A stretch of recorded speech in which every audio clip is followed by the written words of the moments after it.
October 1st was the National Day in China. Protesters rallied around the world against the establishment of the Chinese Communist Party due to its long history of violence, human rights violations, and totalitarianism.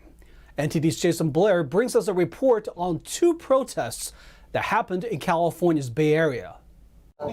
Don't listen to the communists. Let's watch what they do. Saturday was China's National Day. It's the day that the Chinese Communist Party, or CCP, formally transformed China into a socialist country. Protests against the regime and its National Day took place in Berkeley and San Francisco, California. Stop the occupation! Stop the genocide! Today we are here with freedom-loving people around the world to fight against the evil China Empire and to fight for the freedom of all the nations occupied by China. No freedom, no peace. Shame on CCP. In the morning, protesters went to the University of California, Berkeley, where the Consulate General of the People's Republic of China in San Francisco was scheduled to speak. They delivered an open letter to the university saying that allowing the Chinese Consulate General on campus will, quote, contribute to the whitewashing of crimes committed by the CCP. Later in the day in San Francisco, representatives from a number of different communities and countries, including Tibet, Vietnam, Hong Kong, Philippines, Taiwan, and more, gathered in front of the San Francisco Chinese consulate. Speakers called out the communist regime for its human rights abuses and the disasters it has caused around the world. Nearly 1 million Tibetan children has been forcibly taken away from their parents, forcing them to live in a colonial boarding school and cutting them off from their families, language, and religion. Just a couple of days ago, there's two people. They post a social media, have some slogan, and then they get arrested. So there's, you can imagine this thing only happened in mainland China a couple of years ago. Now it's happening in Hong Kong. Some protesters wore masks and sunglasses to hide their identities to protect their family still living under CCP rule. The regime is known to harass family members of people who speak out overseas. This protester urged governments to hold the CCP accountable for COVID-19, among other disasters. I urge the U.S. government and all the countries around the world to seek compensation from China. That's number one. Number two, Communist Party is the evil that causes all the crisis here. Someone needs to take them down and take them out. Valerie Sampson was a foreign student in Beijing at the time of the Tiananmen Square massacre in 1989. She was arrested in the process. She comes to the protest every year because she sees that things keep getting worse. It's totalitarianism. It's on the rise around the world, and it's absolutely terrifying. It sounds as though we have not learned from the lessons of the past. Jason Blair, NTD News, San Francisco. Most drivers likely saw it since last week. California gas prices are moving up once again. While industry experts cite supply and demand, the governor is blaming corporate greed. And he wants to sign a special tax into law just for that. Governor Gavin Newsom may be calling for an emergency legislative session over gas prices. Today, I'm calling for a windfall tax to ensure these profits go directly back to help millions of Californians who are paying for this oil company extortion. The windfall tax is a special tax for a sector of industry after it makes large profits in a short amount of time.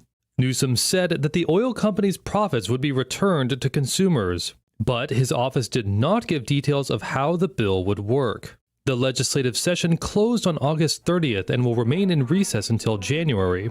But Newsom hopes to call lawmakers back to Sacramento to vote on a tax for oil companies. That comes as over the last week, California gas prices rose by about 10 cents per day. According to AAA, the state's average gas price is at $6.38 as of Monday. The total rise over a week's period was 59 cents, making California the most expensive gas market in the country. Andrew Gross, a spokesman for AAA, said the regional differences in gas prices are stark at the moment, with prices on the West Coast hitting $6 a gallon and higher, while Texas and Gulf Coast states have prices dipping below $3 in some areas. The degree of divergence from the national prices has never happened before. And oil companies, they provide no explanation. According to AAA, tight supply from oil refineries shutting down are the main reason for high prices.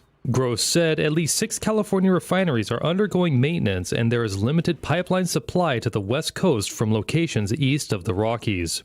Newsom said the price of gas should fall by 25 cents in the next 2 weeks. Lunar New Year is now an official holiday in California.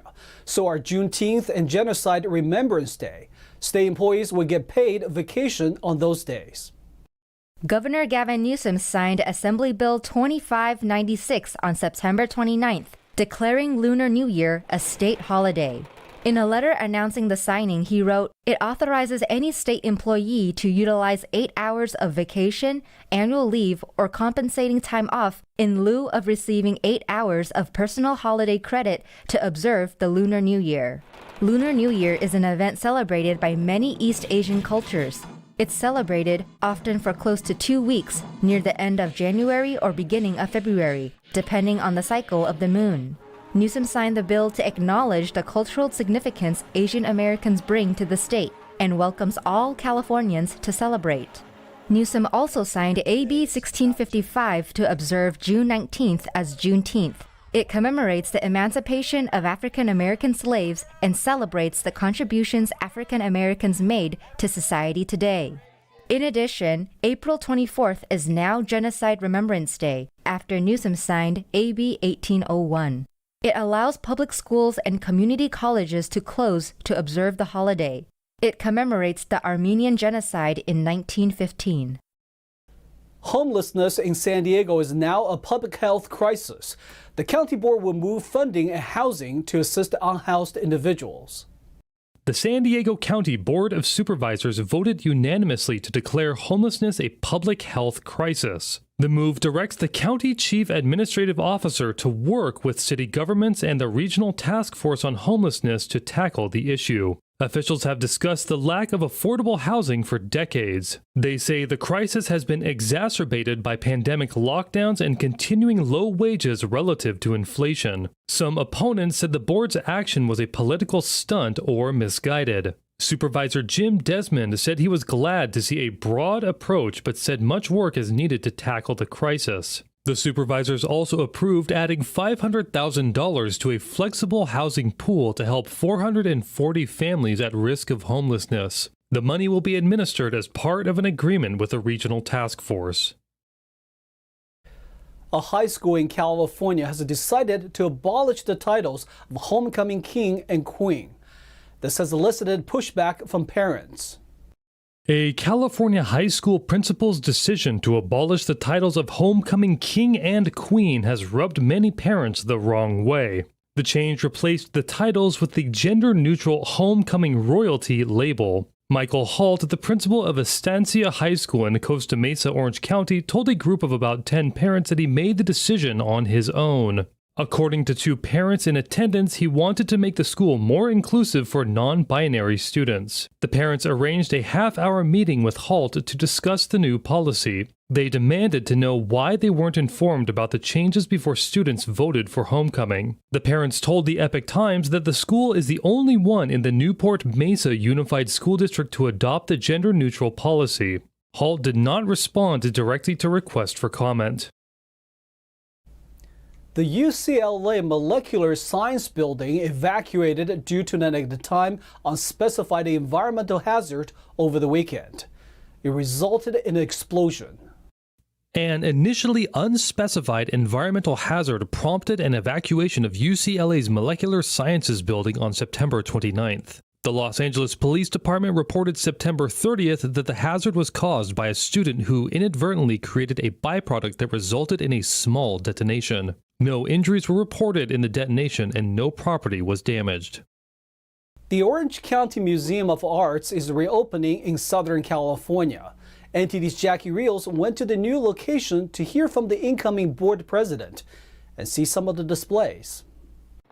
On Wednesday, September 28th, a new cultural landmark gave a sneak preview to the press on the campus of Segerstrom Center for the Arts in Costa Mesa, California. The Orange County Museum of Art, or OCMA, will open on October 8th with a 24-hour celebration. Formerly, the museum's location was in Newport Beach. The incoming president described the motivation of the founders. But the spirit that motivated these 13 women, the drive to connect people with art and artists, remains at our heart today. That's why we're so thrilled to be inaugurating this astonishing new building here on the campus of the Segerstrom Center for the Arts. The CEO and director of OCMA talked about removing economic barriers. And just as you feel that there's no hard and fast barrier in our building between outside and inside, there's no economic barrier to experience our exhibitions and our programs. In addition, she explained there will be free admission for the first 10 years thanks to a generous donation. Also in attendance were Chief Curator Courtney Finn, OCMA trustee Anton Segerstrom, and the key architects from Morphosis, Tom Main and Brandon Welling. Construction for the new building began in September of 2019, with the new building being a state-of-the-art 53,000 square foot building. It contains several galleries, a museum shop, cafe, and a spacious roof terrace. All this is to have a public place for the community to appreciate art. Jackie Rios, NTD News, Costa Mesa, California.